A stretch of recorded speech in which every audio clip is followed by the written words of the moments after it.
Hey guys, welcome. So how do you make the footer smaller in Wix? Well, in the same way you adjust the header. So let's say uh, you could do this whichever heading text styles it is. You could resize them in this way.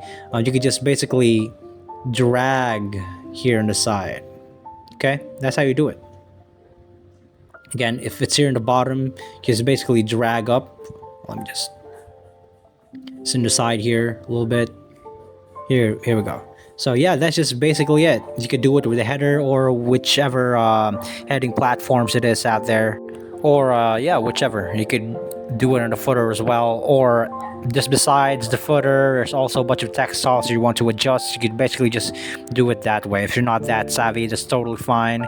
And yeah, there's things to learn in platforms like these, and I'm just glad to be of any help. Thank you so much for watching, and you guys have a nice day.